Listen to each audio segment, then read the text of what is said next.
semestre. Eu acho que eu passei mais por esforço do pessoal do resumo, do direção, né, os resumos de direção, material, do que pelo meu esforço mesmo. Eu consegui estudar, quando muito, 3 horas por dia. E aí comecei depois do edital aberto também, perdi esse tempo. Mas tive muito apoio mesmo no material, no PDF e nas aulas, né, de direção. Eu acho que esse pessoal tem mais responsabilidade na minha aprovação do que eu mesmo. O pessoal fala que vestibular só passa 10%, mas tipo, é o 10% que realmente quer passar, aquele cara que sabe que vai ter que fazer sacrifícios e faz os sacrifícios sabendo que é o único jeito de colher a recompensa. Então, tipo, eu tive que cancelar muito jantar com a minha namorada para ficar estudando, tive que deixar de assistir jogo, que eu gosto muito de futebol, para poder acompanhar as aulas noturnas do Direção ao vivo.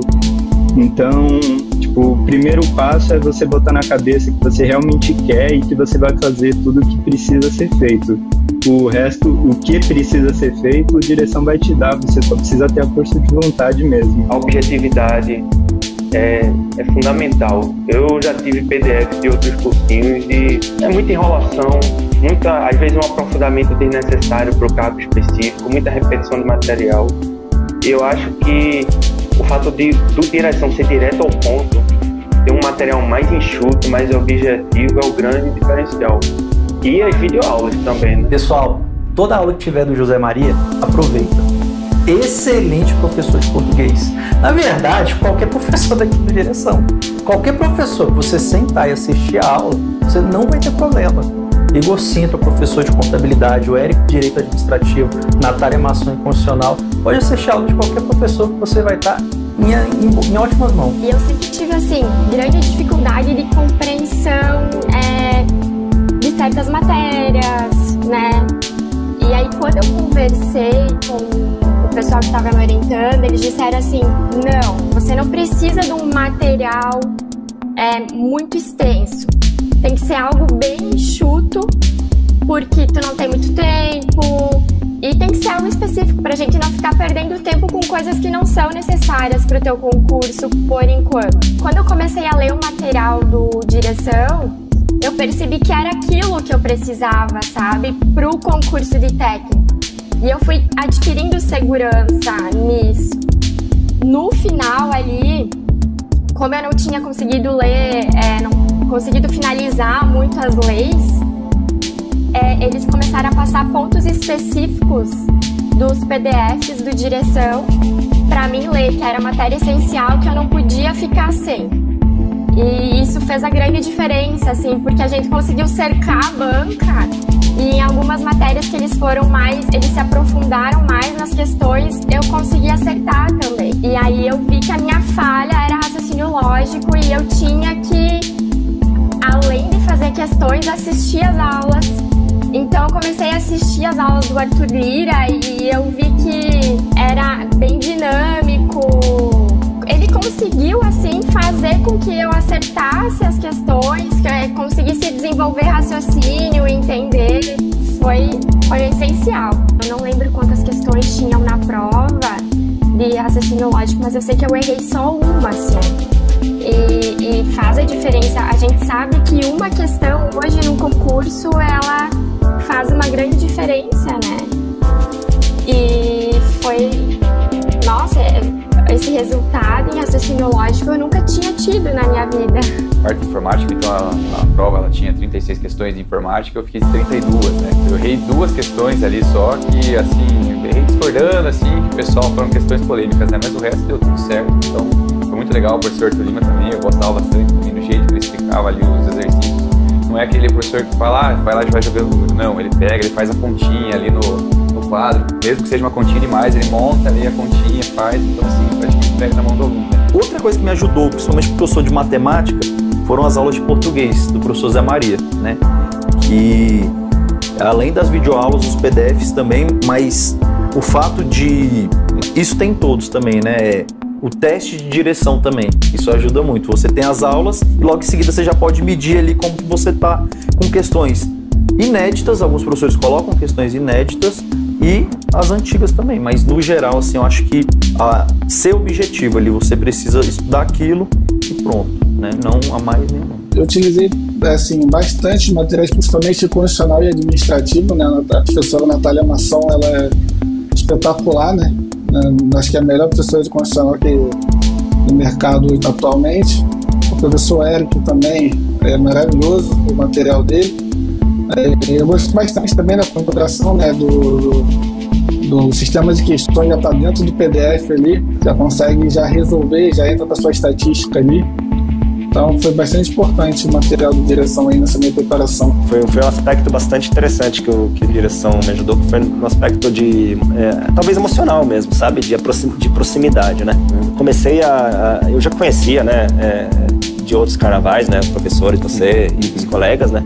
E na época que eu bombei no TCDF, que eu comecei a abrir minha cabeça, eu comecei a ver você estava fazendo uma série de entrevistas com o pessoal do TCU.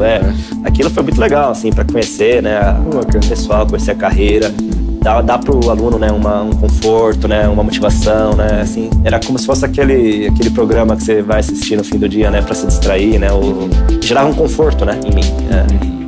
E depois, com a Turma das Feras, eu tive um contato maior, né, muito grande com o material técnico mesmo, e a qualidade, assim, era muito, muito grande, a estrutura que vocês fizeram com o cronograma, né, isso é legal para o aluno ter planejamento, né, então, assim, foi um material muito curado, né, tem uma curadoria muito grande, né. Acho que, primeiro de tudo, é a qualidade dos profissionais.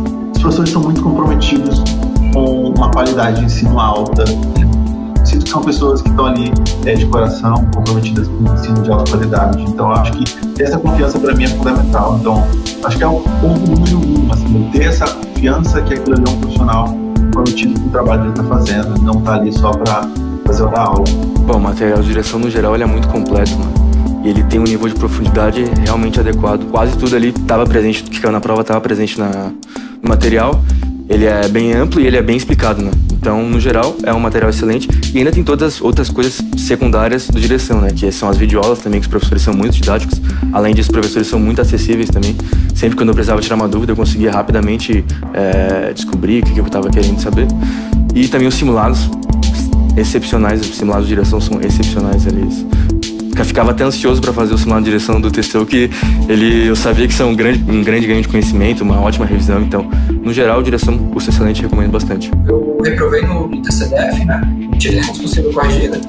Eu já estava sentindo que era o momento de migrar total, né? E aí, quando saiu mesmo esse resultado, eu pensei, não, vou ali para direção, porque eu sentia que outros materiais, às vezes, eram um pouco sucintos, às vezes eram um pouco organizados mesmo, assim, direção, assim, limpo e seco mesmo, assim, tem o que importa, bem diagramado, bem direcionado, e como eu até mencionei, já os próprios resumos direcionados para mim são um diferencial absurdo. Inclusive, até aproveitando o momento de falar dos resumos direcionados, o meu estudo para as discursivas, né, na segunda fase, foi muito de treino, claro, de discursiva, né, de pegar temas, né, e treinar a boneca mesmo. Mas principalmente em termos de teoria foram os resumos direcionados, né? Eu saí abrindo todos os PDFs de direção, salvando como PDF só o resumo direcionado, fiz um compiladão de resumos para cada matéria e, cara, tipo, foi o resumo direcionado, assim.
Você está gostando do nosso curso gratuito do INSS? Sei que tá, né? Tá aproveitando bem as aulas, os simulados interativos, as resoluções de questões? Então, deixa eu te falar, tudo isso que você está vendo aqui tem e muito mais no INSS Essencial, tá bom?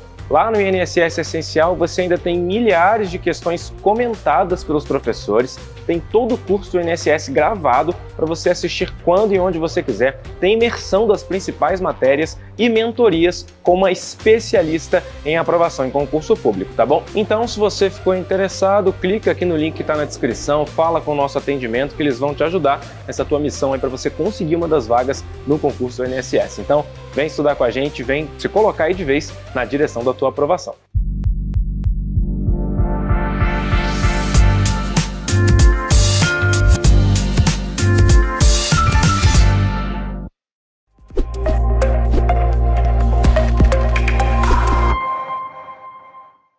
Vamos iniciar então pela parte de pensões especiais, conteúdo novo do edital do concurso do INSS. Quase não temos questões, tá? Então é uma questão ou outra, garimpei até no Poder Mais, cavuquei ali vários sites de questões para tentar encontrar questões para vocês de pensões especiais. São pouquíssimas questões mesmo. Vão fazer o que tem, né? E nessa semana, provavelmente na quarta-feira, talvez a gente já comece pensões especiais. Pode ser que a gente já comece. Enfim, vamos fazer o que tá tendo, não adianta chorar, não adianta reclamar, vamos fazer as questões que existem. Peguei uma questãozinha da FCC, porque eu falei assim, gente, são tão poucas que eu vou até trabalhar uma questão de outra banca só para vocês terem ideia de como cai em prova, tá? Então é isso, 1, 2, 3 e já valendo comigo na tela. Pensões especiais. No Brasil, foi estabelecida uma pensão especial, o benefício específico aos portadores da síndrome da talidomida, nascidos a partir de 1º de março de 1958. A regulamentação para esse benefício preconiza. Pessoal, essa é uma das pensões especiais que está previstas no seu edital. E o que significa? Por que foi criada essa pensão especial como uma pensão vitalícia? Durante um determinado momento, algumas mulheres gestantes que ingeriram uma medicação que possuíam esse componente específico tiveram seus bebês afetados e essas crianças nasceram com deformidades graves, tá? Essas crianças que nasceram com essa deformidade grave passaram a receber uma pensão mensal vitalícia em virtude, né, desse contexto. Quem paga essa pensão mensal vitalícia é o INSS.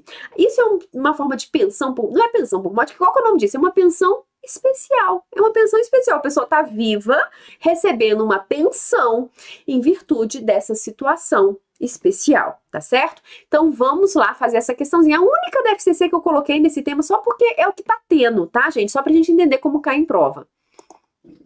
Letra A. Além da pensão mensal, o titular do benefício também poderá requerer a indenização por dano moral, paga em parcela única e requerida diretamente nas agências do Instituto Nacional do Seguro Social, INSS.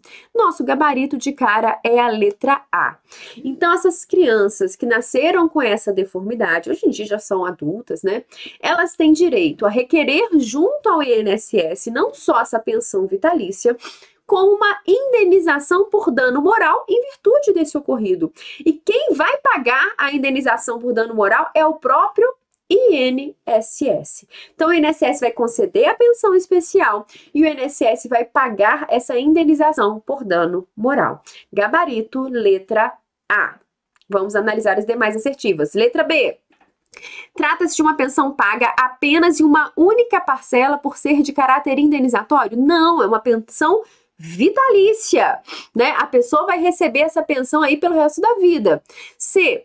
Caso o requerente não possa comparecer à agência do Instituto Nacional do Seguro Social, INSS, pessoalmente, poderá requerer o benefício com preenchimento da documentação pelo sistema eletrônico do Instituto, descartada dessa forma o atendimento presencial. Pessoal, essa questão foi de 2015, a letra C na época estava incorreta. Em 2015, nós não tínhamos esse atendimento digital que hoje nós temos do INSS.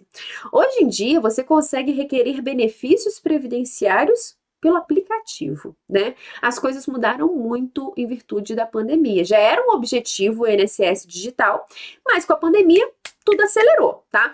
Então, em 2015, a letra C estava incorreta. Hoje, a gente não pode falar que ela estaria totalmente incorreta. É claro que essa pessoa, ela vai ter que apresentar um atestado médico, ela vai ter que comprovar que ela tem essa deformidade, que ela tem essa deficiência.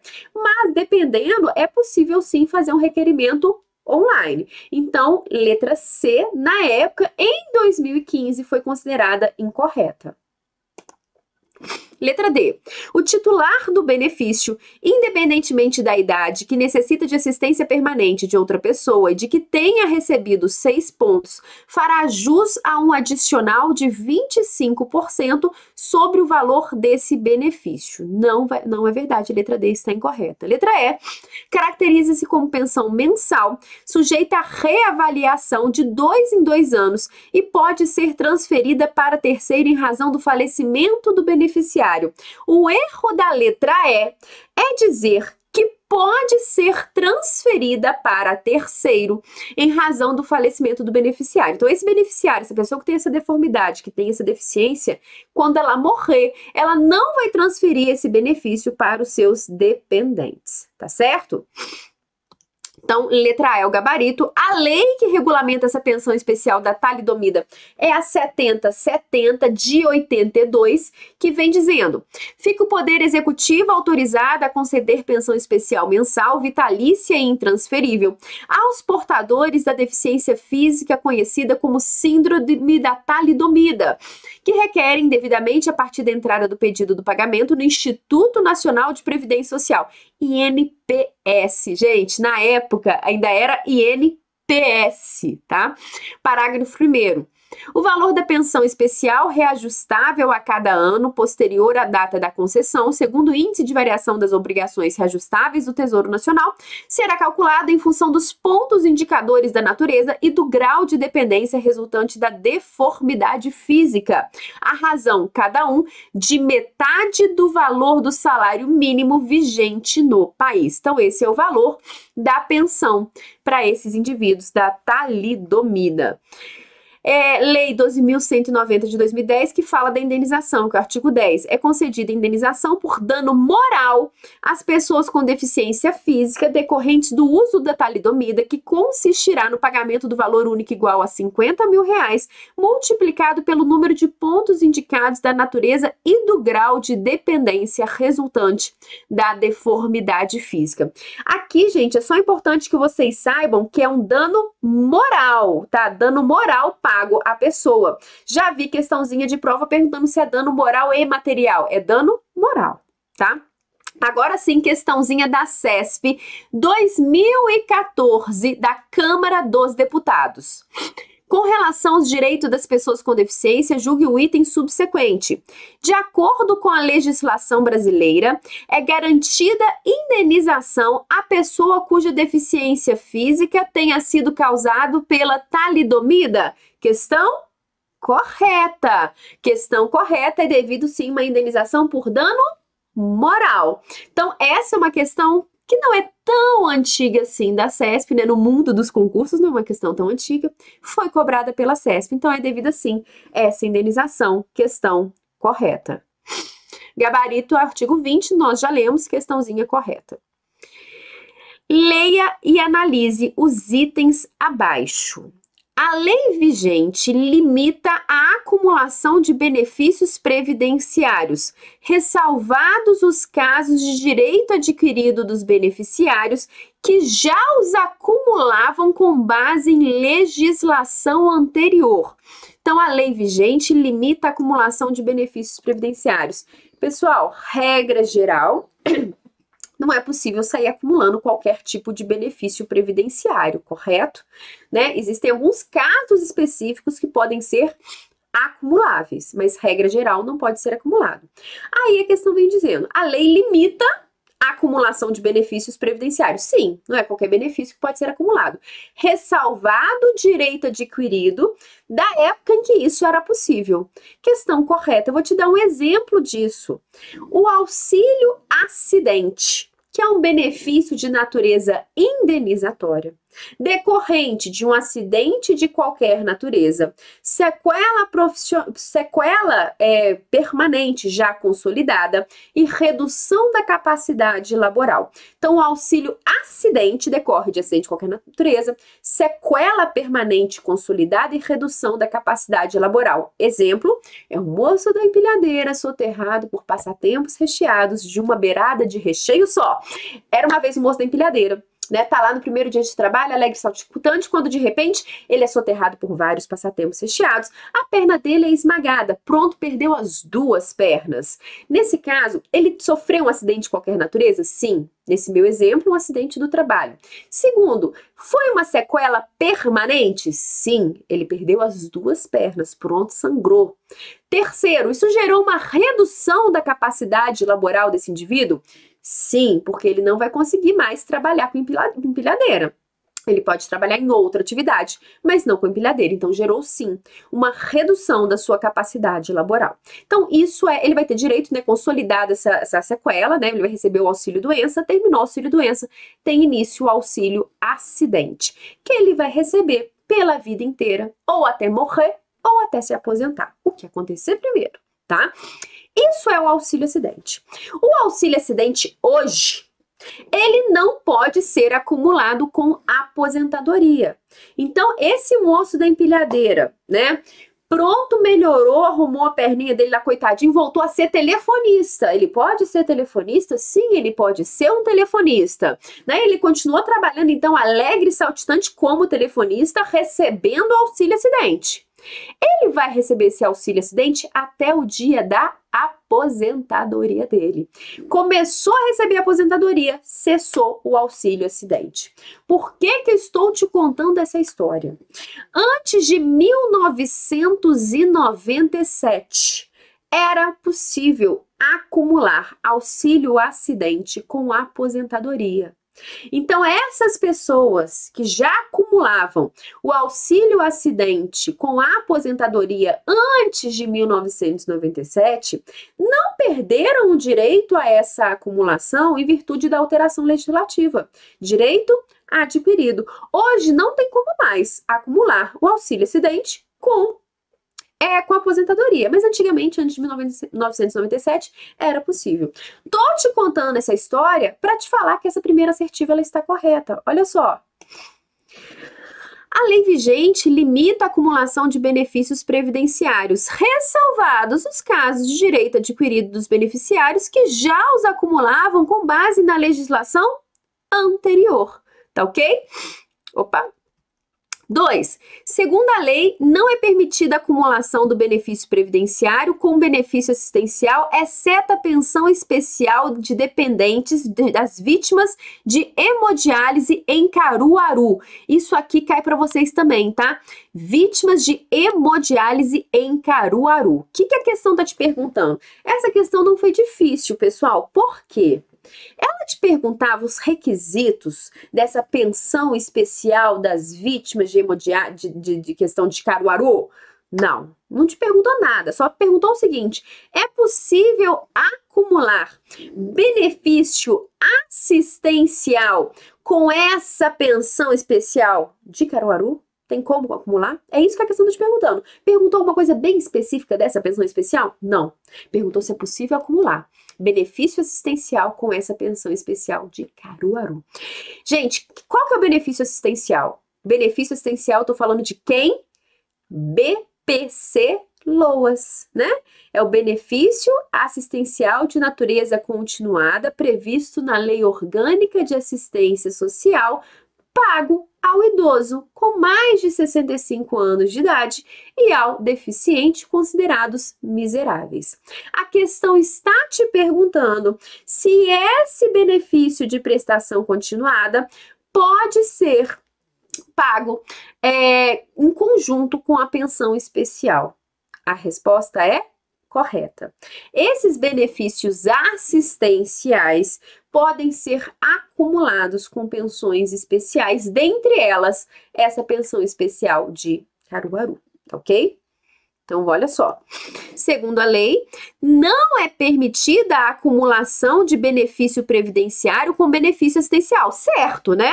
A gente não pode sair aí acumulando benefício previdenciário com BPC-LOAS, questão correta, exceto a pensão especial aos dependentes das vítimas de hemodiálise em Caruaru. Então, questão correta, porque essa pensão especial ela tem natureza indenizatória, né? Então, é possível sim acumular, tá certo? 3. Não é permitida a acumulação de seguro-desemprego com qualquer benefício de prestação continuada da Previdência Social, exceto pensão por morte ou auxílio-acidente. Questão correta. Muito comum a CESP cobrar o que pode ser acumulado com seguro-desemprego. Somente pensão por morte e auxílio-acidente. Mais uma vez, procurem aí no YouTube do Direção minha última aula que eu fiz várias questões de seguro-desemprego, que é um tema que está agora previsto no edital de vocês e que nós vamos trabalhar nas nossas próximas aulas, tá? Então, seguro-desemprego é um tema que está previsto no edital do INSS e que é corriqueiro na CESP, tá? A CESP gosta, a CESP pergunta. Geralmente, a pergunta clássica que a CESP faz é o seguinte: se você pode acumular o seguro-desemprego, que é um benefício previdenciário, todavia concedido pelo Ministério do Trabalho, né? Não é o INSS que vai gerenciar o seguro-desemprego, é o Ministério do Trabalho. Mas muito embora seja um benefício previdenciário concedido pelo Ministério do Trabalho, ele só pode ser acumulado com pensão por morte e auxílio acidente. Então, questãozinha de prova. Imagine a seguinte situação: uma pessoa que já é aposentada continua trabalhando, porque ela não gosta de ficar em casa assistindo seriados, comendo pipoca com queijo. Gente, eu dou tanto valor a assistir seriado com um filho pequeno. Quando eu consigo assistir um seriado, é uma festa, uma alegria. A criança dormiu, meu marido já grita ele: corre, corre, corre, corre, vamos assistir um seriado, corre que agora é a hora. Enfim, a pessoa não quer ficar em casa assistindo seriado, não quer. Tá aposentada, trabalhando. Beleza, aposentada trabalhando. Foi demitida do emprego dela. Ela pode receber o seguro-desemprego? Não. Por que que ela não pode receber o seguro-desemprego? Porque ela já recebe aposentadoria. Isso é uma questãozinha clássica, tá? Então, ela é aposentada, continuou trabalhando, foi demitida sem justa causa. Pode receber o seguro-desemprego? Não, porque ela já recebe a aposentadoria. E seguro-desemprego só pode ser acumulado com pensão por morte, auxílio-acidente. Sou repetitiva, mas todo mundo sai decorado no final, tá? Então, todas as questões estão corretas. Gabarito foi, então, letra A. Todos os itens estão corretos. Vamos embora. Acerca dos regimes especiais, assinale a opção correta. Questão CESP 2011, TRT. Pessoal, essa questão eu coloquei aqui para vocês porque ela trata de duas pensões especiais previstas no edital de vocês. Mas ela trata de outras assertivas que não vai cair para vocês. Essas outras assertivas que não vai cair para vocês, eu não vou detalhar, tá? Mas eu trouxe a questão porque ela fala especificamente de 2 casos. Reparem que a CESP dessas pensões especiais, nos últimos anos, a que ela tem mais gostado é a da talidomida, né? Da síndrome da talidomida. Essa que é a que ela tem mais gostado. Porque até então as outras nem aparecia. Apareceu um caruaruzinho ali, tá? Nessa questão apareceu uma pensão especial do anistiado e pronto. Fora isso, se encontra aí da síndrome da talidomida. Mas a gente tem que esperar tudo para esse próximo concurso do INSS, a gente vai estudar tudo, né? Mas vamos embora. Letra A. A reparação econômica em prestação mensal devida ao anistiado político no valor igual ao da remuneração que receberia se estivesse na ativa não é isenta de contribuição previdenciária, nem pode ser acumulada com outros benefícios de natureza previdenciária. Pessoal, o erro dessa questão em relação a essa pensão especial do anistiado político que nós vamos estudar, tá? É que ela é isenta, sim, de contribuição previdenciária. Não vai incidir contribuição previdenciária em relação a essa prestação mensal, essa pensão especial do anistiado político, tá certo? B. Somente o ferroviário admitido na rede ferroviária federal pelo regime estatutário e que não tenha sido a opção pelo regime seletista tem direito à complementação de aposentadoria para equiparar proventos da inatividade com remuneração que receberia se em atividade estivesse. Essa questão ela está errada, mas essa pensão especial da rede ferroviária não cai para vocês.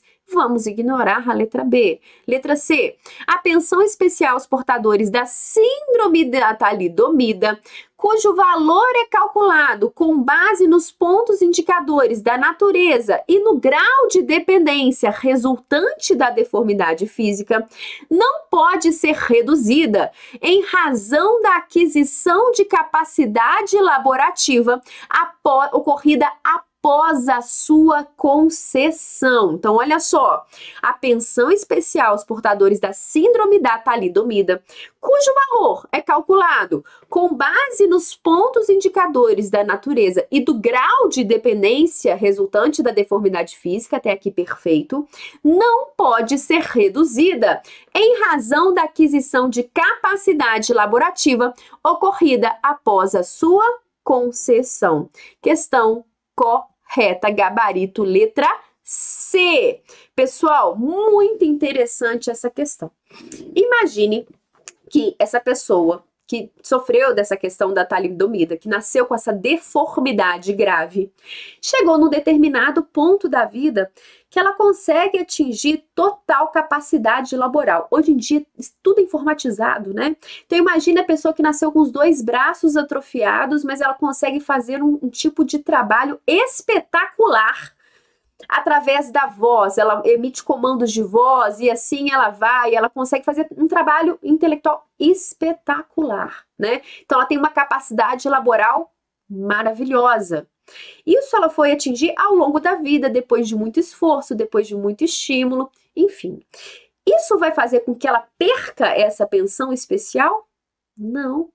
Essa pensão especial é de natureza indenizatória, é por tudo que ela já sofreu. Então não é o fato de agora ela ter atingido, ter conseguido essa capacidade laboral, que ela vai perder essa pensão especial.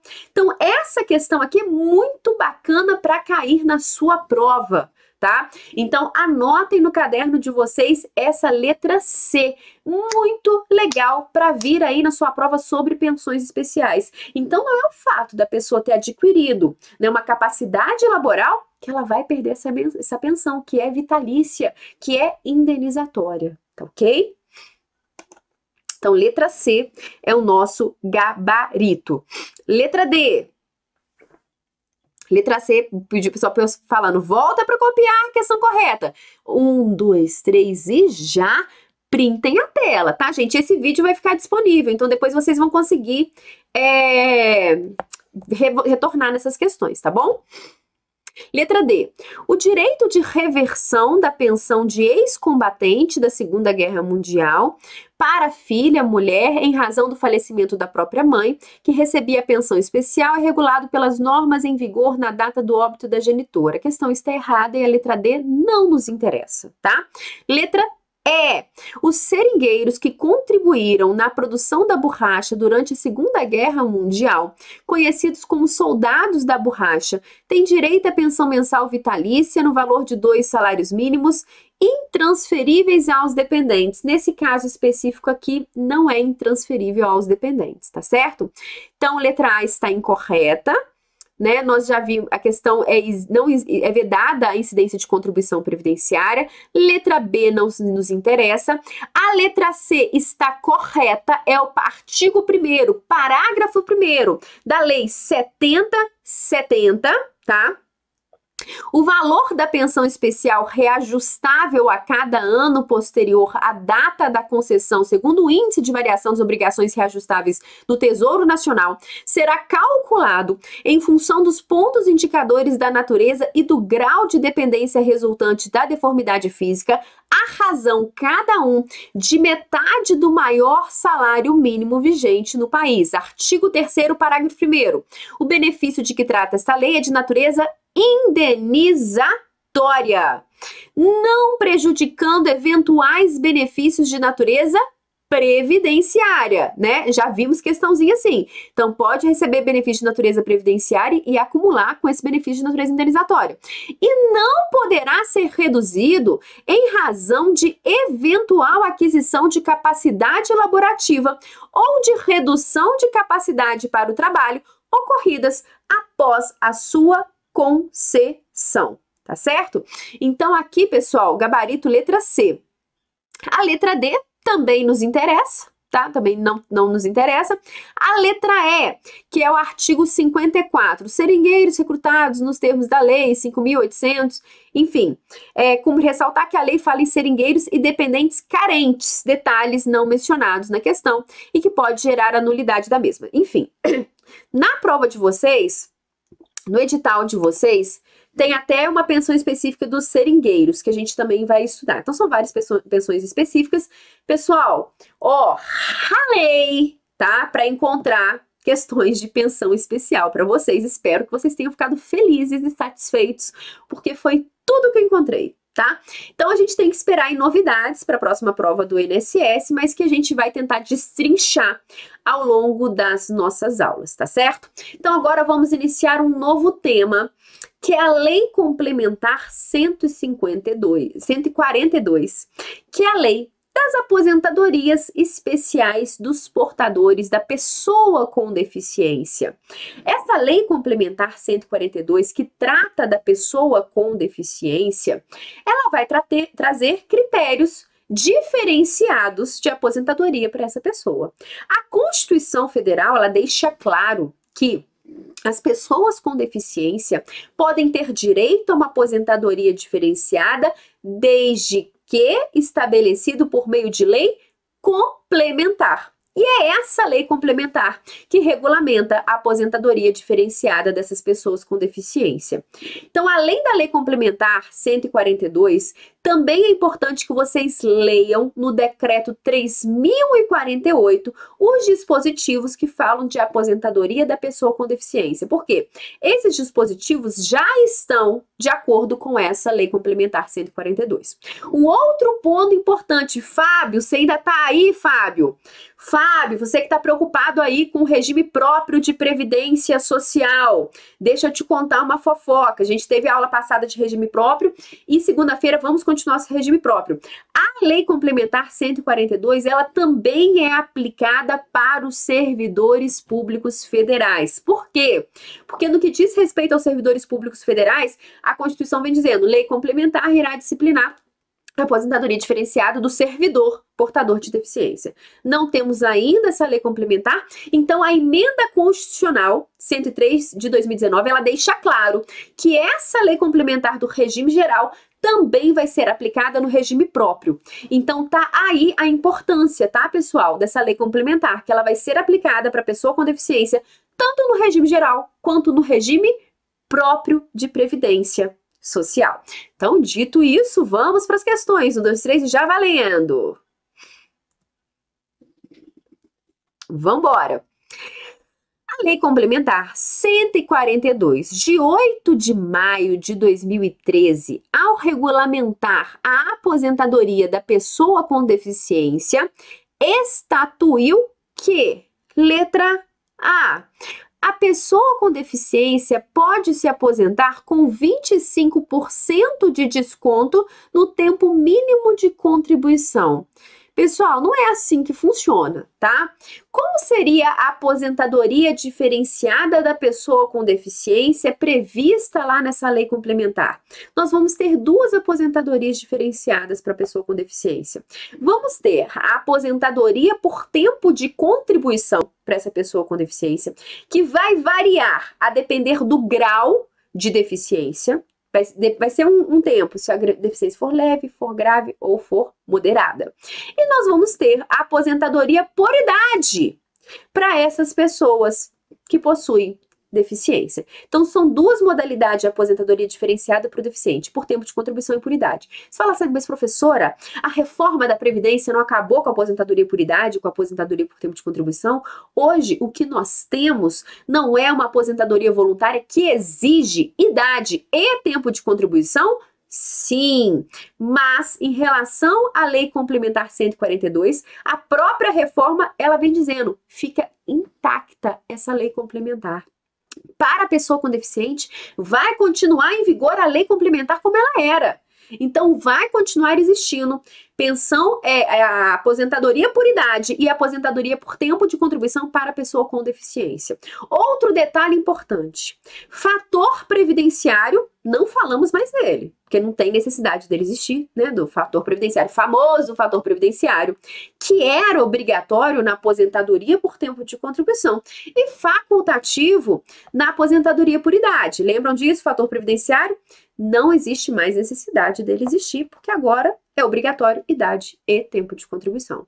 Só que na Lei Complementar 142 ainda existe o fator previdenciário. Então, o que vocês podem anotar agora no caderno de vocês? Fofoca bomba, asterisco do poder. Se cair na prova, vocês vão arrasar. É que o fator previdenciário só continua no nosso ordenamento jurídico em duas situações. Na Lei Complementar 142, da pessoa com deficiência, e em uma regra de transição. Só. Fora isso, nós não usamos mais o fator previdenciário, tá? Falei coisa pra caramba aqui sobre a pessoa com deficiência, hein, gente? Vamos lá, letra B.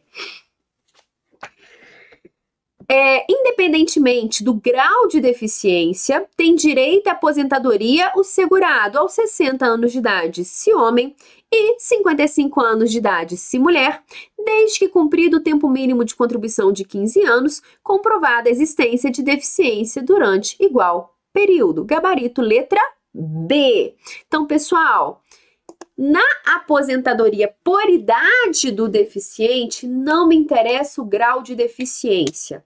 A mulher tem que ter 55 anos, que é um tempo menos idade do que a regra geral. O homem tem que ter 60 anos. Ambos têm que ter 15 anos de contribuição, que seria, vamos dizer, a carência, né? Porque a carência, antes da reforma, não era 180 contribuições mensais, que daria 15 anos.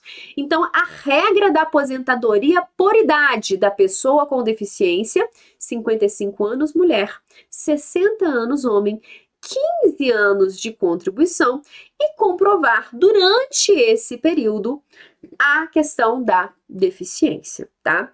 Na aposentadoria por tempo de contribuição do deficiente, nós vamos ter uma variação, tá? Do tempo de contribuição a depender do grau de deficiência. Na aposentadoria por idade do deficiente, não me interessa o grau de deficiência, interessa idade, tempo de contribuição e comprovar que a deficiência existiu durante esse período. Então, vamos continuar. Letra B é o nosso gabarito. Letra C. A aposentadoria ocorre com 30 anos de contribuição se homem e 20 anos se mulher, no caso de segurado com deficiência moderada. Tá errado, a gente vai ver a regrinha. Letra D. Tem direito à aposentadoria o segurado com deficiência após 52 anos de idade e 20 anos de contribuição, desde que cumprido o tempo mínimo de contribuição de 10 anos. Não é verdade, né? Nós já vimos que a mulher tem que ter 55, o homem 60 e 15 anos de contribuição para aposentadoria por idade. Letra E. No caso de segurado com deficiência grave, o direito à aposentadoria é garantido após 15 anos de contribuição. Errado, que nós vamos ver que vai ter uma variação homem e mulher. No caso de aposentadoria por tempo de contribuição com deficiência grave. Então, gabarito foi letra B. De bola. Então, conforme Lei Complementar 142 de 2013, a pessoa está perguntando, professora, qual que é o decreto que eu tenho que ler? É o decreto 3048, que é o regulamento da Previdência Social, que é o primeiro dispositivo legal que você vai ter que ler na sua vida. Você que está estudando direito previdenciário, começa a leitura pelo Decreto 3.048, tá ok? Então vamos lá. Gabarito letra B. B de bola. Conforme Lei Complementar 142 de 2013, artigo 3º, é assegurada a concessão de aposentadoria pelo RGPS ao segurado com deficiência, observadas as seguintes condições. Inciso 1º, aos 25 anos de tempo de contribuição, se homem, e 20 anos, se mulher, no caso de segurado com deficiência grave. Então, anotem aí no caderno de vocês. Se o indivíduo tiver deficiência grave, tá? É 25 anos de contribuição para homem, 20 anos de contribuição para mulher. Se a deficiência for moderada, 29 anos de contribuição se homem, 24 anos se mulher. Se a deficiência for moderada. Aos 33 anos de contribuição se homem e 28 se mulher, no caso de segurado com deficiência leve, tá? Então, isso aqui vocês têm que memorizar, tá certo? Inciso 4º, 60 anos de idade se homem, 55 anos de idade se mulher, independentemente do grau de deficiência, desde cumprido o tempo mínimo de contribuição de 15 anos e comprovada a existência de deficiência durante igual período. Então, mais uma vez, temos a aposentadoria por tempo de contribuição do deficiente, que vai variar de acordo com o grau de deficiência, e a aposentadoria por idade do deficiente, que não interessa o grau de deficiência. Lembrando que aqui vai continuar existindo o fator previdenciário. Mais uma questãozinha, Lei Complementar 142 de 2013, que regulamenta o parágrafo 1º do artigo 201 da Constituição Federal, no tocante à aposentadoria da pessoa com deficiência, segurada do regime geral de previdência social. Número 1. Considera a pessoa com deficiência aquela que tem impedimento de longo ou médio prazo de natureza física, mental, intelectual ou sensorial, os quais, em interação com diversas barreiras, podem obstruir sua participação plena e efetiva na sociedade em igualdade de condições com as demais pessoas.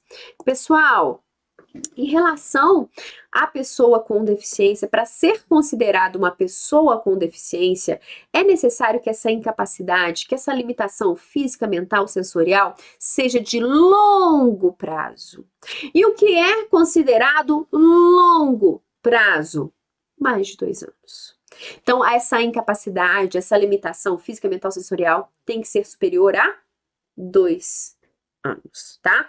Então, essa primeira assertiva, ela está incorreta, porque a questão vem falando longo e médio prazo, sendo que só vai ser considerado pessoa com deficiência se a incapacidade for de longo prazo, o que vai ocorrer quando tiver uma duração superior a 2 anos, tá? Então, primeira assertiva, ela está incorreta.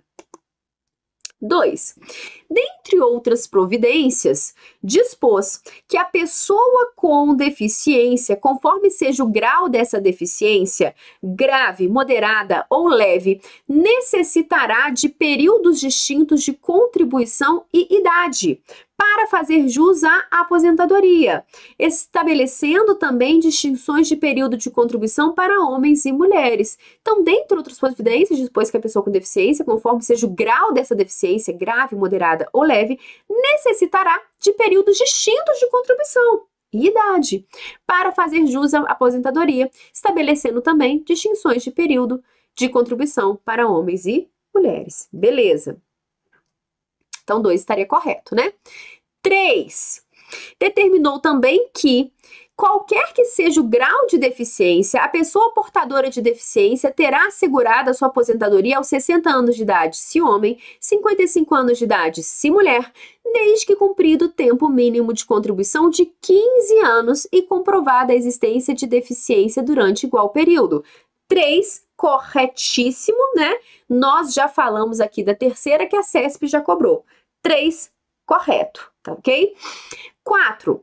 Dentre outras providências, desconsiderou o fator idade quando dispôs que a pessoa com deficiência, conforme seja o grau de deficiência, grave, moderado ou leve, necessitará de períodos distintos de contribuição para fazer jus à aposentadoria, estabelecendo também distinções de contribuição de período de homens e mulheres. Pessoal, o que acontece? Por que a 2 estaria errada e a 4 vai estar certa? Olha só. Ai! Vou voltar aqui no slide. Olha só, uma questão muito embolada, né? A 2 fala, dentre outras providências, dispôs que a pessoa com deficiência, conforme seja o grau dessa deficiência, grave, moderado ou leve, necessitará de períodos distintos de contribuição e idade, para fazer jus à aposentadoria, estabelecendo também distinções de períodos de contribuição de homem e mulher. É o seguinte, gente. A 2 não vai estar correta e a 4 vai estar correta pelo seguinte. Na 2, nós temos aposentadoria diferenciada em virtude do tempo de contribuição. Mas nessa aposentadoria diferenciada por tempo de contribuição, não é necessário idade mínima. Vai depender do tempo de contribuição em relação a grau de deficiência, não vamos ter idade mínima. Então, a 2, quando fala, dentre outras providências, dispôs que a pessoa com deficiência, conforme seja o grau dessa deficiência, grave, moderado ou leve, necessitará de períodos distintos de contribuição e idade. Na aposentadoria por tempo de contribuição, a gente só considera a contribuição. A gente não vai considerar a idade. Na aposentadoria por idade, que a gente só considera a idade, tá certo? Então, a 4, dentre outras providências, desconsiderou o fator idade quando dispôs que a pessoa com deficiência, conforme seja o grau de deficiência, grave, média ou moderada, necessitará de períodos distintos de contribuição para fazer jus à aposentadoria, estabelecendo também distinções entre períodos de contribuição para homens e mulheres. A 4 está correta, porque na aposentadoria por tempo de contribuição, tá? Na aposentadoria por tempo de contribuição, só se considera grau de deficiência, não vai se considerar a idade. 5. Considerou o fator idade e o tempo de contribuição para todas as hipóteses de direito à aposentadoria para a pessoa portadora de deficiência física? Não.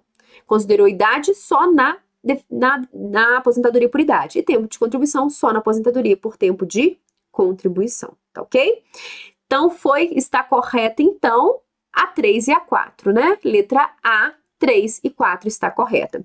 Viu piano? Piano ensaio, exótico, né esse nome? Viu piano ensaio? Perguntando aí, professora, e o fator previdenciário nessa aposentadoria da pessoa com deficiência por tempo de contribuição vai ser obrigatório? Não. O fator previdenciário aqui na aposentadoria da pessoa com deficiência, ele vai ser sempre facultativo, somente quando for para beneficiar essa pessoa portadora de deficiência. Então, aqui na Lei Complementar 142, continua existindo o fator previdenciário, mas ele só vai ser utilizado se for para beneficiar, tá certo?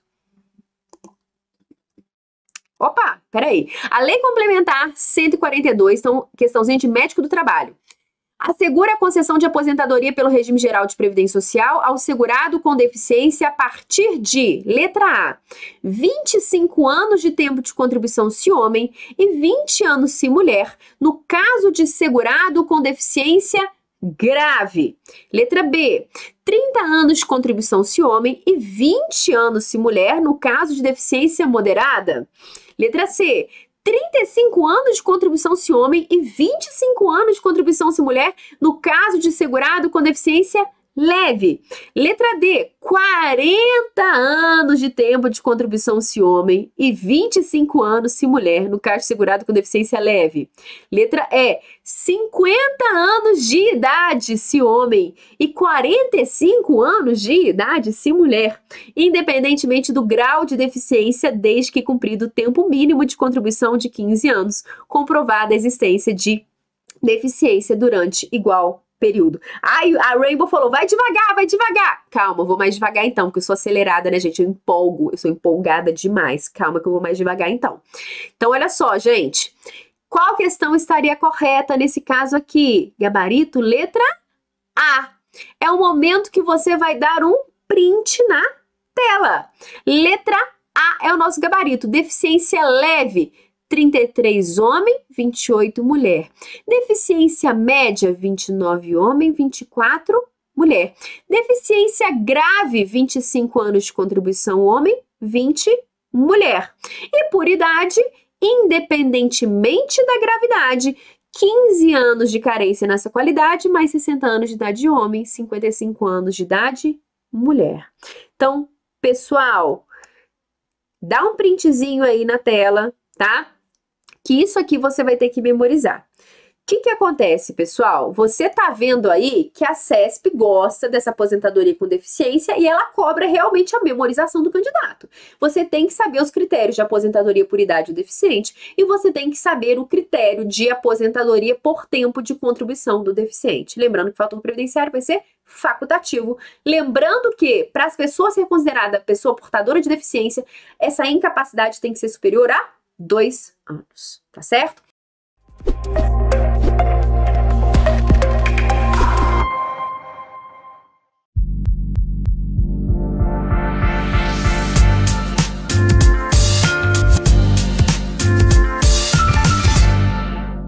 Você tá gostando do nosso curso gratuito do INSS? Sei que tá, né? Tá aproveitando bem as aulas, os simulados interativos, as resoluções de questões. Então, deixa eu te falar, tudo isso que você tá vendo aqui tem e muito mais no INSS Essencial, tá bom? Lá no INSS Essencial você ainda tem milhares de questões comentadas pelos professores, tem todo o curso do INSS gravado para você assistir quando e onde você quiser, tem imersão das principais matérias e mentorias com uma especialista em aprovação em concurso público, tá bom? Então, se você ficou interessado, clica aqui no link que está na descrição, fala com o nosso atendimento que eles vão te ajudar nessa tua missão aí para você conseguir uma das vagas no concurso do INSS. Então, vem estudar com a gente, vem se colocar aí de vez na direção da tua aprovação.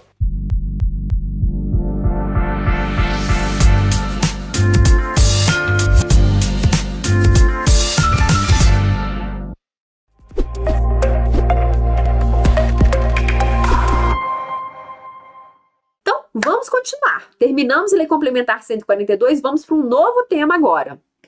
Qual foi a parte do edital que eu selecionei agora para a gente trabalhar? Seguridade Social, origem e evolução legislativa no Brasil, conceituação, organização e princípios constitucionais. Então, vamos fazer questãozinha aqui de história da Seguridade Social, dessa primeira parte aí de Seguridade Social. Então, vamos embora. Acerca de prestações previdenciárias e de princípios da Seguridade Social e de seu custeio, julgue o item que se segue. A previsão constitucional do financiamento pelo Estado e pela sociedade por meio de contribuições para a Previdência Social atende ao princípio da diversidade na base de financiamento previdenciário. Então, a previsão constitucional do financiamento pelo Estado e pela sociedade, por meio de contribuições para a Previdência Social, atende o princípio da diversidade na base de financiamento? Sim. Questãozinha tranquilinha, né? Questãozinha fácil. O que seria a diversidade na base de financiamento? São várias formas de contribuição para a Previdência Social. São várias formas de contribuição.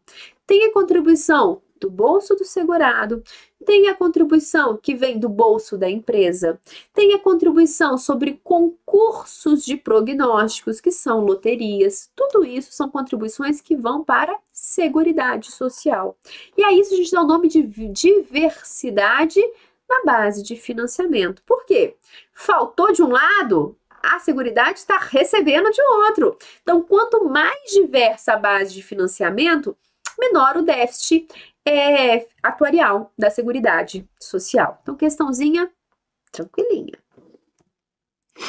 Acerca do custeio da Seguridade Social, julgue o seguinte item. A regra de que nenhum benefício da Seguridade Social deve ser criado, majorado ou estendido sem a correspondente fonte de custeio total não se aplica aos serviços da Seguridade Social. Pessoal, essa questãozinha aqui é uma questão clássica da CESP. Então, a regra de que nenhum benefício da Seguridade Social deve ser criado, majorado ou estendido sem a correspondente fonte de custeio total não se aplica aos serviços da Seguridade Social. É o seguinte, gente. O que eu estou falando aqui? Estou falando do princípio da pré-existência do custeio, também chamado de princípio da contrapartida. Antes da Seguridade Social criar, majorar, estender algum benefício previdenciário, tem que ter pré-existência do custeio, tá?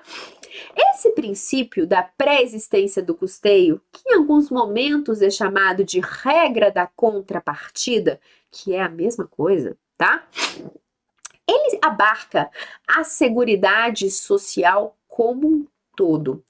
Tanto que é pegadinha clássica da CESP falando que esse princípio não abarca a assistência social, porque a assistência social não é contributiva. Errado. Esse princípio da pré-existência do custeio abarca a Seguridade Social como um todo. Tanto que, se um dia o legislador quiser criar um benefício assistencial, assim como tem o LOAS para o maior de 65 anos, o idoso maior de 65 anos e o deficiente miserável, imagina que ele queira criar o LOAS para mães solo miseráveis, para mulheres que acabaram de ter filho, nunca trabalharam e por isso não têm direito ao salário maternidade e são consideradas miseráveis. Nesse caso, é possível que seja criado esse benefício assistencial? Sim, desde que exista a pré-existência do custeio. A CESP ama perguntar se esse princípio da pré-existência do custeio, da contrapartida, não se aplica à assistência social.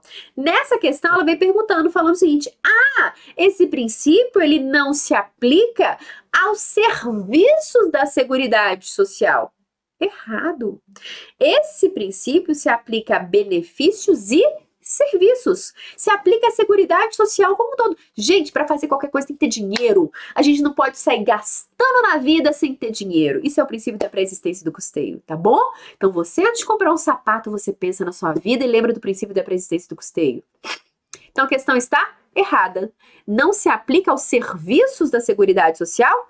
Errado, tá? Se aplica como um todo. Gabarito errado. Acerca do custeio da Seguridade Social, julgue o seguinte item. A Seguridade Social deve ser financiada por toda a sociedade, de forma direta e indireta, mediante, entre outras fontes de custeio, as contribuições sociais do empregador, da empresa ou da entidade a ele equiparada que incidem sobre o lucro. Então, mais uma questão de financiamento da Seguridade Social. Então, a Seguridade Social deve ser financiada por toda a sociedade, de forma direta e indireta, mediante outras fontes de custeio. As contribuições sociais do empregador, da empresa ou da entidade a ela equiparada, que incidem sobre o lucro. Gente, questão correta. Existe sim, além da contribuição que vem do bolso do empregado, além da contribuição que vem do bolso da empresa em relação ao trabalho do empregado, também incide contribuição sobre o lucro. Tá? Então, gabarito correto, é o artigo 195 da Constituição Federal. A Seguridade Social será financiada por toda a sociedade, de forma direta e indireta, nos termos da lei, mediante recursos provenientes dos orçamentos da União, dos Estados, do Distrito Federal, dos municípios e das seguintes contribuições sociais: empregador, empresa, entidade a ela equiparada na forma da lei e incidentes sobre a folha de salário e demais rendimentos do trabalho, pagos ou creditados a qualquer título à pessoa física que lhe preste serviço, mesmo sem vínculo empregatício, receita ou faturamento e o lucro. Então, questão correta. 11. Em cada um do item subsequente é apresentada uma situação hipotética de uma assertiva a ser julgada a respeito da Seguridade Social na contagem recíproca do tempo de serviço e dos regimes próprios de previdência social. Em decorrência da baixa arrecadação das contribuições previdenciárias e dos elevados valores pagos a título de benefícios a seus segurados, o regime previdenciário próprio de um município, é o pessoal que está interessado em regime próprio, o regime previdenciário próprio de um município do estado do Rio de Janeiro tem suportado um déficit previdenciário há alguns meses. Então, o município está capenga, tá? Em virtude das baixas contribuições previdenciárias dos servidores. Então, vamos lá. Nessa situação, a gestão financeira do referido regime previdenciário não poderá reduzir os valores dos benefícios concedidos a seus segurados, ainda que essa redução seja limitada ao tempo em que o regime permanecer deficitário. Gente, questão correta, é isso mesmo, Patrícia Carla. Irredutibilidade do valor dos benefícios. Isso mesmo, Charliano, né? Vocês estão acertando. É isso. Irredutibilidade do valor dos benefícios. Só que, gente, eu trouxe essa questão que aparentemente é fácil para te contar o quê? Uma fofoca, tá? Uma fofoca. Nesse caso aí, que o município tá capenga porque as contribuições não tá dando, né? Tá com déficit atuarial. Ele não pode reduzir o valor dos benefícios em virtude do princípio da irredutibilidade do valor do benefício previdenciário. Agora, pergunto a vocês, tem alguma alternativa para esse município? Esse município pode fazer alguma coisa nesse caso? Sim! A reforma da Previdência, emenda constitucional 103 de 2019, trouxe uma alteração no artigo 149 da Constituição Federal, que eu tô te contando essa fofoca. Porque você fala, nossa, artigo 149 da Constituição? Que horas que eu estudar isso? Eu nem sabia que tinha que estudar esse artigo. Tem que estudar. O que acontece? Nós sabemos que no regime próprio de previdência social, pode incidir contribuições previdenciárias no valores de aposentadorias e pensões, o que não vai ocorrer jamais no regime geral de previdência social. Mas no regime próprio pode, né? Sabemos que pode. Quando o servidor público receber, a título de aposentadoria ou pensão, valor que supere o teto do regime geral de previdência social. Ocorre que isso, inclusive, é tema da nossa aula de segunda-feira. Ativa o sininho, comenta, cutuca, não sei o que, ativa o sininho, momento blogueira, entendeu? Ativa o sininho, porque segunda-feira vamos continuar regime próprio de previdência e isso vai ser tema da aula. Só que o artigo 149 da Constituição vem dizendo que em caso de déficit atuarial, poderá o regime próprio de previdência instituir temporariamente contribuição previdenciária sobre aposentadorias e pensões dos servidores no valor que exceder um salário mínimo. Olha só, para o quê? Para aumentar a arrecadação. Porque, regra geral, só pode incidir contribuição previdenciária sobre aposentadoria e pensão do regime próprio de previdência quando esse servidor receber a título de aposentadoria ou seus dependentes a título de pensão, valores que superem o teto do regime geral de previdência, que é 7 mil e pouco, né? Só que o artigo 149 vem falando, olha, em caso de déficit atuarial, é possível instituir contribuições previdenciárias quando a aposentadoria ou pensão supere um salário mínimo, ou seja, para conseguir arrecadar de mais gente. Mas essa instituição dessa contribuição em valores que superem a um salário mínimo, só vai ocorrer em caso de déficit atuarial e por motivo temporário, tá certo? Então, trouxe essa questão, tá? Que aparentemente é uma questão fácil, para te falar que existiria uma alternativa para esse município aí do Rio de Janeiro, que tá lá no artigo 149 da Constituição, fofoca bomba, que tem a ver com o regime próprio de previdência social e é importante para sua prova. Então, vamos ler esse dispositivo. Então, a questão está correta, é o princípio da irredutibilidade dos benefícios que está lá no artigo 194. Mas qual seria a medida mais adequada? Artigo 149 da Constituição. compete exclusivamente à União instituir contribuições sociais de intervenção no domínio econômico de interesse das categorias profissionais ou econômicas como instrumento de sua atuação nas respectivas áreas, observado o disposto no artigo 146.3, 151.3 e sem prejuízo do artigo 195, parágrafo 6º, relativamente às contribuições a que alude o dispositivo. Artigo 1º-A. Quando houver déficit atuarial, a contribuição ordinária dos aposentados e pensionistas poderá incidir sobre o valor dos proventos de aposentadoria e de pensões que supere o salário mínimo. Parágrafo 1º-B. Demonstrada a insuficiência da medida prevista no parágrafo 1º, para equacionar o déficit atuarial, é facultada a instituição de contribuição extraordinária no âmbito da União, dos servidores públicos ativos, dos aposentados e dos pensionistas. Parágrafo 1º-C. A contribuição extraordinária de que trata o parágrafo 1º-B deverá ser instituída simultaneamente com outras medidas para o equacionamento do déficit e vigorará por período determinado, contado da data de sua instituição. Certo? Então, atenção ao artigo 149 da Constituição Federal. 12. Acerca da Seguridade Social e seus princípios, julgue o item a seguir. As autarquias e fundações públicas não participam do custeio do regime de previdência social dos servidores titulares de cargos efetivos a ela titulados.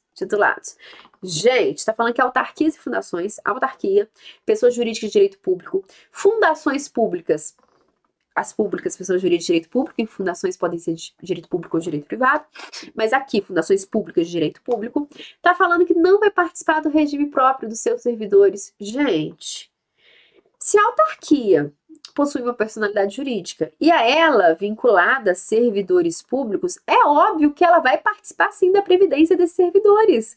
Ela vai ter que recolher contribuições por ter servidores à sua disposição. Então, questão totalmente errada.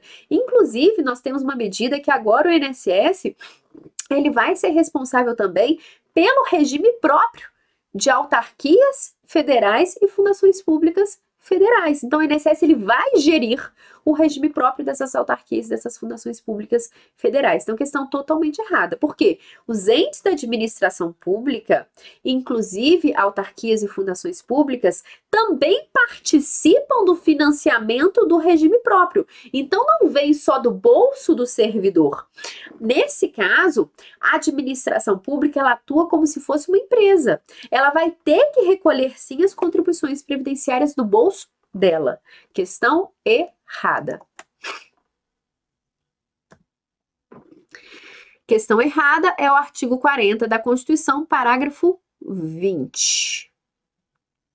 Assinale a opção que indica o princípio da Seguridade Social, que justifica a adoção do sistema de repartição, da filiação obrigatória à Previdência Social e a possibilidade a concessão de benefícios sem a imposição de carência, tá? Então, assinale a opção que indica o princípio da Seguridade Social, que justifica a adoção do sistema de repartição. O que é o sistema de repartição, gente? Sistema de repartição é diferente do sistema de capitalização. O valor que nós recolhemos a título de contribuição previdenciária não fica guardadinho para a gente, ele vai ser repartido por todo o sistema, tá? Então, vai justificar também a filiação obrigatória, todo mundo que trabalha tem que contribuir. Vai justificar também a possibilidade de concessão de benefícios sem a imposição de carência. Que princípio é esse? Letra A. Equidade na forma de participação do custeio? Não. Equidade na forma de participação, quem é mais recolhe mais, quem é menos recolhe menos. Aí o Roberto Júnior tá falando, energia dessa professora é maravilhosa. Gente, para tudo, aquela fofoca. Muito obrigada, tá? Muito obrigada. Ter energia com uma criança de recente um ano em casa, é uma coisa muito difícil, uma coisa muito complicada. Meu marido fala que a melhor coisa que ele fez na vida foi ter casado com uma mulher com energia. Ele fala isso todos os dias. Nossa, obrigada, Senhor, casei com uma mulher com energia. Que é um trem difícil, né? Ainda sobrar tempo para trabalhar aqui no domingo de manhã, segunda-feira, Caixa Econômica Federal, à noite, aula, terça-feira, Caixa Econômica, à noite, aula, e neném. E nesse meio tempo vai o neném pra lá, o neném pra cá. E é assim, então vamos confiar. Obrigada, moço que falou da energia. Então vamos lá. Então, equidade na forma de participação do custeio, errado. Quem ganha mais recolhe mais, quem ganha menos recolhe menos. Letra B, universalidade na cobertura e do atendimento, que significa dizer abranger o maior número de pessoas possíveis e situações possíveis. Então, letra B não se refere ao caput da questão. Letra C, caráter democrático e descentralizado da administração.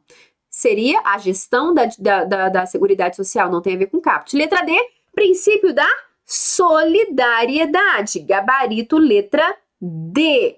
E letra E, diversidade na base de financiamento significa maior número de financiamento. Então, letra D, o princípio da solidariedade.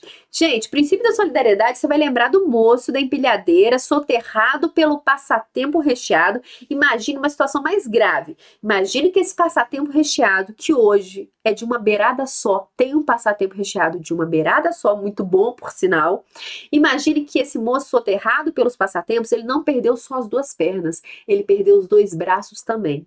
Tá? Pronto, sangrou demais. Ele perdeu tudo. E ele vai ter que se aposentar por invalidez. Mas era o primeiro dia de trabalho dele. Coitadinho desse moço, era o primeiro dia de trabalho dele. Ele vai ter direito à aposentadoria por invalidez, que hoje é chamada de aposentadoria por incapacidade permanente? Sim, mas ele não recolheu nenhum centavo. Sim, princípio da solidariedade. Tá certo? Quem que vai pagar a aposentadoria dele? Nós, trabalhadores da atividade. Ok? Então, próxima questão. 14. Em relação à organização, à origem e ao custeio da Seguridade Social, julgue o item a seguir. A Seguridade Social, que visa garantir direitos à saúde, à previdência e assistência social, possui como fontes de financiamento exclusivamente as contribuições sobre a folha de pagamento e as repassadas pelo empregador, pela empresa ou por entidade a ela equiparada. Aqui o cuidado que a gente tem que ter com palavras chaves. Aqui vem falando, ó, a Seguridade Social, que visa garantir direitos relativos à saúde, à previdência e à assistência social, possui como fonte de financiamento exclusivamente, gente, exclusivamente. Não, exclusivamente as contribuições sobre a folha de pagamento e as repassadas pelo empregador, pela empresa e pela entidade, não. E as contribuições sobre concursos de prognóstico? E as contribuições sobre o lucro da empresa? Então, questão está errada. Atenção a palavras-chave, tá, gente? Questãozinha errada. Ah, vamos começar a questão de história da Seguridade Social. De cara com essa Lei Eloy Chaves aí, porque a Lei Eloy Chaves é o trem que mais cai de história. Gente, eu nem acho que vai cair de novo Lei Eloy Chaves em história da Seguridade Social, porque essa lei é batida, né? É uma lei que cai desde os primórdios da humanidade. Toda prova, gente, toda prova de INSS na parte de história, porque vai cair alguma questãozinha de história da Seguridade Social. Toda prova do INSS na parte de história, ou cai Lei Eloy Chaves, ou cai como foi criado o INPS, tá? Ou como foi criado o INSS. Porque, gente, quando eu trabalhava no Ministério do Trabalho, na época do seguro-desemprego, eu era moça do seguro-desemprego em Juiz de Fora, tá? Eu atendia a galera do seguro-desemprego. Vira e mexe, o povo ainda perguntava, moça, aqui que é o INPS? Não, INSS. INPS não existe mais, hoje em dia é INSS, né? Mas aí, então, é importante sempre saber quando foi criado INPS, INSS e Lei Eloy Chaves, que é o basicão de história da Seguridade Social.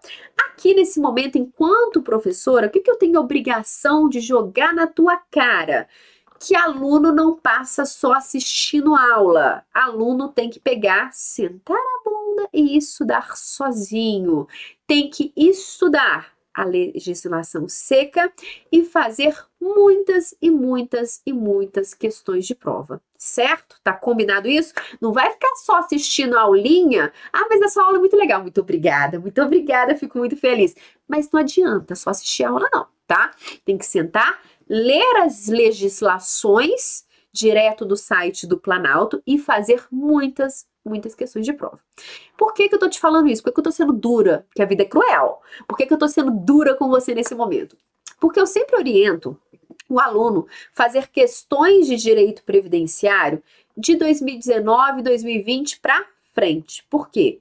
Foi quando ocorreu a reforma da Previdência. Então, sempre oriento isso nas minhas aulas. Façam questões mais recentes para não correr o risco de fazer uma questão desatualizada anterior à reforma da Previdência. Então, no geral, façam questões do final de 2019 ou 2020 para frente, para não correr o risco de fazer questão desatualizada, tá? Então, você tem que fazer questão em casa sozinho? Tem. Eu tô fazendo um monte de questão com você? Que legal, muito bom para aprender. Mas você tem que treinar sozinho? Tem também.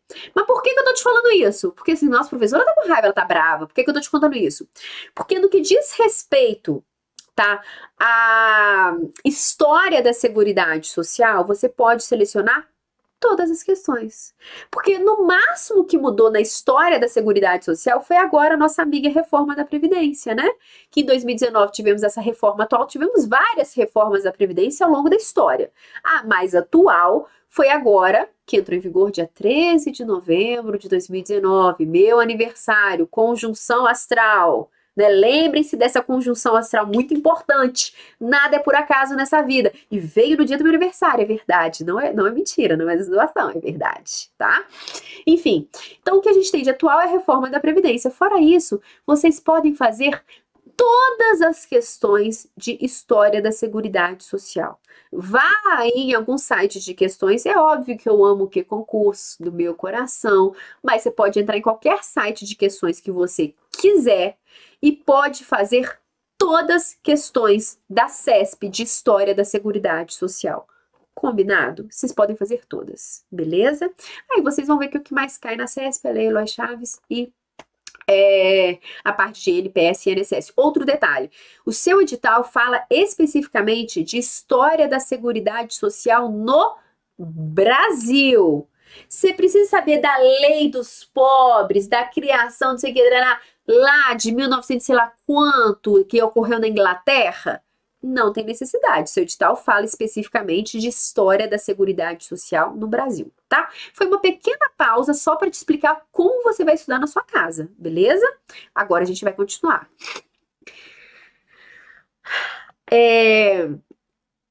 A Lei Eloy Chaves de 1923 foi um marco da legislação previdenciária no Brasil. Sim, todo mundo sabe disso, gente. Lei Eloy Chaves foi um marco. Ela foi a primeira legislação previdenciária no Brasil? Não, ela foi a mais importante, tá? Então, essa primeira parte está correta, tá? Pois unificou os diversos institutos de aposentadoria e criou o INPS. Gente, Lei Eloy Chaves criou o INPS? A Lei Eloy Chaves criou o INPS? Não, a Lei Eloy Chaves não criou o INPS, tá? A Lei Eloy Chaves, lá de 1923, essa parte está certa, ela foi instituída para os ferroviários da época. E naquela época, em relação aos ferroviários, ainda não existia intervenção estatal, tá? Era a empresa que organizava aposentadorias e pensões deles. Mas todo mundo achou bonito, todo mundo achou interessante e a galera começou a copiar, tá? Mas não foi a Lei Eloy Chaves que criou diversos institutos de aposentadoria e criou o INPS. Tá? Questão erradíssima. Gabarito errado. 1923, decreto 4.682, conhecido como Lei Eloy Chaves, é considerado o marco inicial da Previdência Social no Brasil. Esta lei previa que cada empresa de estradas de ferro no Brasil devia criar e custear parcialmente a sua própria CAP em favor de seus trabalhadores. 1966, criação do INPS. Instituto Nacional de Previdência Social, órgão criado pelo Decreto 72, de 21 de novembro de 66, como resultado da fusão dos institutos de aposentadoria e pensões do setor privado, então existentes, e dos marítimos, IAPM, e dos comerciários, e dos bancários, e dos industriários, e dos empregados de transportes e cargas, e dos ferroviários e empregados em serviços públicos, e dos serviços integrados e comuns a todos esses institutos, entre os quais o Serviço de Assistência Médica Domiciliar e de Urgência e o Serviço de Alimentação da Previdência Social. Então, o que aconteceu, gente? A Lei Olay Chaves criou essa previdência para os ferroviários. A galera, todo mundo começou a imitar, porque todo mundo achou bonito, tá? Todo mundo achou legal, todo mundo achou interessante, falou, opa, eu quero isso também. Aí veio um monte de IAPs, né? Veio aí o Instituto dos Marítimos, o Instituto dos Comerciantes, dos Bancários, todo mundo foi criando. Aí veio a administração pública, né, e criou o INPS, Instituto Nacional de Previdência Social, para unificar, para de todo mundo ficar igualzinho e bonitinho, beleza? 16. A respeito da política de previdência social, julgue o item a seguir. Na reforma da Previdência Social, realizada no governo do presidente Fernando Henrique Cardoso, manteve-se a idade mínima para a aposentadoria, instituiu-se o tempo de contribuição por tempo de serviço e estabeleceu-se o piso mínimo dos benefícios. Pessoal, você fala assim, gente, você fala na sala, gente, eu não lembro de nada da época do Fernando Henrique Cardoso. Eu não lembro. E eu não lembro de nada na minha apostila de Direito Previdenciário falando de Fernando Henrique. E eu não lembro de nenhum professor das milhares de aulas que eu assisti falando de Fernando Henrique. E agora o que vai ser da minha vida? O que vai ser da minha vida? Primeiro, lembra que eu falei com vocês? A gente chama a Emenda Constitucional 103 de 2019 de reforma da Previdência. Mas reforma, a gente teve um monte de reforma da Previdência. Tivemos a Emenda Constitucional número 20, tivemos a Emenda Constitucional número 41, Emenda Constitucional número 40. Foi muita reforma de Previdência que a gente teve por aí. A novinha, a jovial, né, com colágeno ainda, é a Emenda Constitucional 103 de 2019. Mas a gente teve outras. Então essa questão está falando da reforma da Previdência que teve na época do governo Fernando Henrique. Mas você que não está lembrando de nada da época do governo Fernando Henrique, vamos avaliar a questão para ver se a gente consegue fazer sem lembrar de nada? Olha só. Na reforma da Previdência Social, realizada no governo do presidente Fernando Henrique Cardoso, manteve-se a idade mínima para aposentadoria, substituiu-se o tempo de serviço e substituiu-se tempo de contribuição por tempo de serviço e estabeleceu-se o piso mínimo dos benefícios. Então vamos lá, gente, você não está lembrando de nada, Só pergunto a vocês, hoje, o que nós temos é tempo de contribuição ou tempo de serviço? O que importa é o tempo que a pessoa trabalhou ou o tempo que ela contribuiu? É o tempo que ela contribuiu. A gente fala em tempo de contribuição e não em tempo de serviço. Então, você bate o olho, você ignora o resto. Você bate o olho na questão, na época do Fernando Henrique foi substituído o tempo de contribuição por tempo de serviço. Não, foi substituído o tempo de serviço por tempo de contribuição. Antigamente olhava a carteira de trabalho. Trabalhou de tanto e tão tempo, trabalhou assim, cessado, beleza. Hoje em dia o que importa são as contribuições. Então, daí você vê que a questão ela está errada. Sem saber maiores informações, você já consegue observar que a questão está errada. Quanto ao tempo de contribuição, pessoal, uma importante novidade da Emenda Constitucional 103 de 2019, que está expressa no seu edital, está escritinho no seu edital, ou seja, isso vai cair na sua prova muito importante, que agora, para ser contado como tempo de contribuição, para ser contado como tempo de carência, para ser contado como tudo nessa vida, as contribuições têm que incidir sobre no mínimo um salário mínimo. Essa regra antes só valia para facultativo e contributivo individual. Empregado que recebesse menos de um salário mínimo e recolhesse com valor menor de um salário mínimo, antigamente contava normal. Agora não. Para ser contado como tempo de contribuição, como carência, como outras contagens qualquer, tem que incidir sobre, no mínimo, um salário mínimo. Beleza? Tá?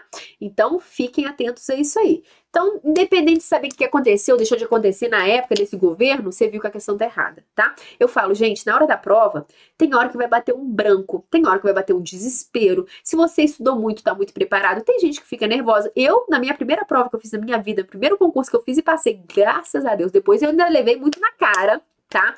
Tomei muito pau em concurso, não consegui vários, mas o primeiro que eu fiz eu passei, gente, iluminação divina. Agradeço todos os dias a Deus. Pronto, passei. Me deu piriri na hora da prova, gente, me deu piriri. Porque tinha tido, a prova era em Belo Horizonte, eu estava em Juiz de Fora, eu fui para Belo Horizonte. Tinha tido um acidente no meio do caminho. Eu corri para chegar, cheguei esse dia, tava fechando o portão de prova. Eu, bocozinha, porque eu tinha 20 anos, eu era uma bocó, pura ingênua e bocó. Você conhece a expressão bocó aqui de Minas? Bobinha eu, não li o edital direito, era só caneta preta. Eu levei caneta azul, burra, porque tem que ler o edital inteiro. Chegando na hora da prova, não tinha nem caneta preta. A moça do lado me emprestou a caneta preta. Isso me deu um piriri violento. Fiquei muito nervosa, gente. Mas eu digo, piriri é sorte, tá? Enfim, leia o edital de vocês. Qual que é a moral da história? Moral da história. Raciocinem na hora da prova, porque às vezes você tá muito preparado, você tá muito decorado, mas bate uma questão que você não tem certeza, porque você não viu em lugar nenhum. Reflita, raciocine, tenha calma, essa é uma moral da história. Outra moral da história, leia o edital inteiro. E outra moral da história, piriri é sorte, tá ok? Então vamos continuar. Então essa questão está errada porque não substitui o tempo de contribuição por tempo de serviço, e sim tempo de serviço por tempo de contribuição. Então, gabarito errado, na verdade, substituiu-se o tempo de serviço pelo tempo de contribuição. Até o advento da Emenda Constitucional 20 de 98, a legislação previdenciária se referia a tempo de serviço. A banca inverteu, procurando confundir o candidato, tá ok? Legislação previdenciária, conteúdos, fontes, autonomias, aplicação das normas previdenciárias, vigência, hierarquia, interpretação e integração. O que acontece, pessoal? Como a nossa aula já está encerrando, eu vou deixar esse tema para a nossa próxima aula, tá? Esse próximo tema ainda é um tema doutrinário, tá? É uma parte que você não vai encontrar na legislação, que fala de aplicação da legislação previdenciária, vigência no tempo, vai te perguntar se o direito previdenciário é um direito autônomo ou não, tá? Porque antigamente se confundia direito previdenciário com direito do trabalho. Hoje em dia são ramos totalmente distintos. Direito previdenciário faz parte do direito público e é um direito autônomo, possui regras próprias, legislação próprias, tá?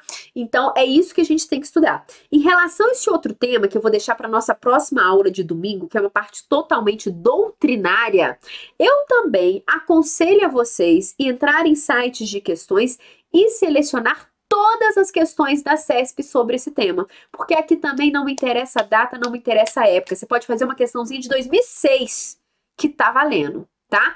Que é autonomia e aplicação da legislação previdenciária. É isso, um grande abraço e até a próxima.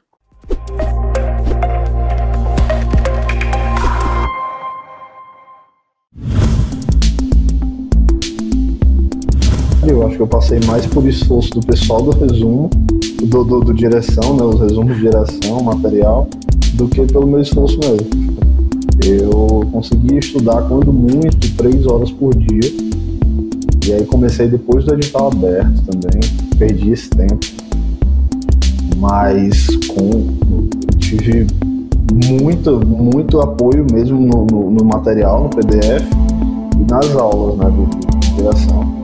Eu acho que esse pessoal tem mais responsabilidade na minha aprovação do que eu mesmo. O pessoal fala que vestibular só passa 10%, mas tipo, é o 10% que realmente quer passar, aquele cara que sabe que vai ter que fazer sacrifícios e faz os sacrifícios sabendo que é o único jeito de de colher a recompensa. Então, tipo, eu tive que cancelar muito o jantar com a minha namorada para ficar estudando.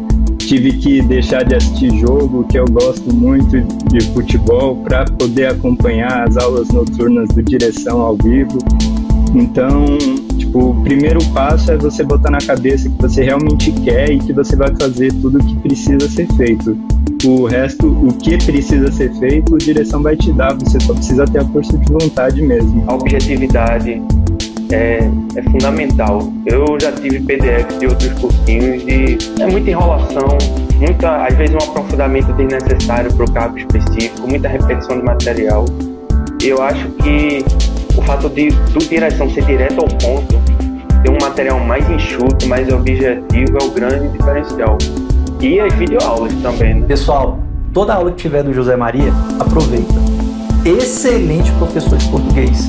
Na verdade, qualquer professor daqui da direção. Qualquer professor que você sentar e assistir a aula, você não vai ter problema. Igor Sintra, professor de contabilidade, o Eric, direito administrativo, Natália Masson, constitucional. Pode assistir a aula de qualquer professor que você vai estar em ótimas mãos. E eu sempre tive, assim, grande dificuldade de compreensão de certas matérias, né? E aí, quando eu conversei com o pessoal que estava me orientando, eles disseram assim, não, você não precisa de um material muito extenso. Tem que ser algo bem enxuto, porque tu não tem muito tempo. E tem que ser algo específico pra gente não ficar perdendo tempo com coisas que não são necessárias pro teu concurso por enquanto. Quando eu comecei a ler o material do Direção, eu percebi que era aquilo que eu precisava, sabe? Pro concurso de técnico. E eu fui adquirindo segurança nisso. No final ali, como eu não tinha conseguido ler, não conseguido finalizar muito as leis, eles começaram a passar pontos específicos dos PDFs do Direção para mim ler, que era matéria essencial que eu não podia ficar sem. E isso fez a grande diferença, assim, porque a gente conseguiu cercar a banca e em algumas matérias que eles se aprofundaram mais nas questões, eu consegui acertar também. E aí eu vi que a minha falha era raciocínio lógico e eu tinha que, além de fazer questões, assistir as aulas. Então eu comecei a assistir as aulas do Arthur Lira e eu vi que era bem dinâmico. Ele conseguiu, assim, fazer com que eu acertasse as questões, que eu conseguisse desenvolver raciocínio, entender. Foi essencial. Eu não lembro quantas questões tinham na prova de raciocínio lógico, mas eu sei que eu errei só uma, assim. E faz a diferença. A gente sabe que uma questão hoje num concurso, ela faz uma grande diferença, né? E foi... Nossa, esse resultado em raciocínio lógico eu nunca tinha tido na minha vida. Parte de informática, então a prova ela tinha 36 questões de informática, eu fiz 32, né? Eu errei 2 questões ali só, que assim, errei discordando, assim, que o pessoal foram questões polêmicas, né? Mas o resto deu tudo certo, então foi muito legal. O professor Arthur Lima também, eu gostava bastante também do jeito que ele explicava ali os exercícios. Não é aquele professor que fala, vai lá e vai jogando número. Não, ele pega, ele faz a continha ali no quadro, mesmo que seja uma continha demais, ele monta ali a continha, faz, então assim, praticamente pega na mão do aluno. Outra coisa que me ajudou, principalmente porque eu sou de matemática, foram as aulas de português do professor Zé Maria, né? Que além das videoaulas, os PDFs também, mas o fato de... Isso tem todos também, né? O teste de direção também, isso ajuda muito. Você tem as aulas e logo em seguida você já pode medir ali como você tá com questões inéditas, alguns professores colocam questões inéditas e as antigas também, mas no geral, assim, eu acho que ser objetivo ali, você precisa estudar aquilo e pronto, né? Não a mais nem não. Eu utilizei, assim, bastante materiais, principalmente constitucional e administrativo, né? A professora Natália Masson, ela é espetacular, né? Acho que é a melhor professora de constitucional que no mercado atualmente. O professor Eric também é maravilhoso, o material dele. Eu gosto bastante também da configuração, né, do sistema de questões, já está dentro do PDF ali, já consegue já resolver, já entra para sua estatística ali.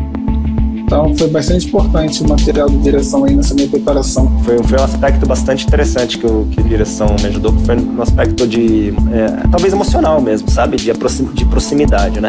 Comecei eu já conhecia, né? De outros carnavais, né? Os professores, você e os colegas, né?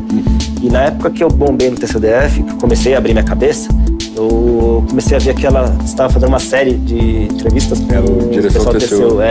Aquilo foi muito legal, assim, para conhecer, né, o pessoal, conhecer a carreira, dá para o aluno, né, um conforto, né, uma motivação, né, assim, era como se fosse aquele programa que você vai assistir no fim do dia, né, para se distrair, né, gerava um conforto, né, em mim.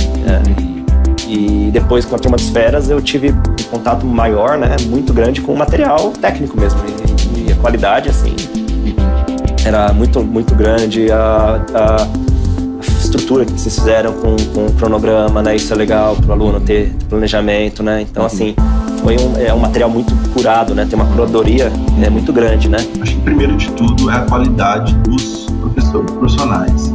Os professores são muito comprometidos com uma qualidade de ensino alta.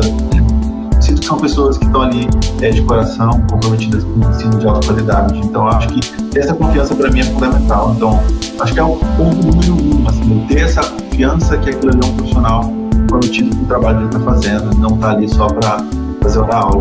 Bom, o material de direção no geral ele é muito completo, mano. E ele tem um nível de profundidade realmente adequado. Quase tudo ali estava presente, o que caiu na prova estava presente no material. Ele é bem amplo e ele é bem explicado, né? Então, no geral, é um material excelente. E ainda tem todas as outras coisas secundárias do direção, né? Que são as videoaulas também, que os professores são muito didáticos. Além disso, os professores são muito acessíveis também. Sempre quando eu precisava tirar uma dúvida, eu conseguia rapidamente descobrir o que eu estava querendo saber. E também os simulados excepcionais, os simulados de direção são excepcionais, eles... Eu ficava até ansioso para fazer o simulado de direção do TCU, que eu sabia que são um grande ganho de conhecimento, uma ótima revisão. Então, no geral, direção, curso excelente, recomendo bastante. Eu reprovei no TCDF, né? Tirei a possível corrigida. Eu já estava sentindo que era o momento de migrar total, né? E aí, quando saiu mesmo esse resultado, eu pensei, não, vou ali para direção, porque eu sentia que outros materiais, às vezes, eram um pouco sucintos, às vezes eram um pouco organizados mesmo, assim, direção, assim, limpo e seco mesmo, assim, tem o que importa, bem diagramado, bem direcionado, e como eu até mencionei, já os próprios resumos direcionados para mim é um diferencial absurdo. Inclusive, até aproveitando o momento de falar dos resumos direcionados, o meu estudo para as discursivas, né, em segunda fase, foi muito de treino, claro, de discursiva, né, de pegar temas, né, e treinar a munheca mesmo. Mas principalmente em termos de teoria foram os resumos direcionados, né? Eu saí abrindo todos os PDFs de direção, salvando como PDF só o resumo direcionado, fiz um compiladão de resumos para cada matéria. E, cara, tipo, foi o resumo direcionado, assim.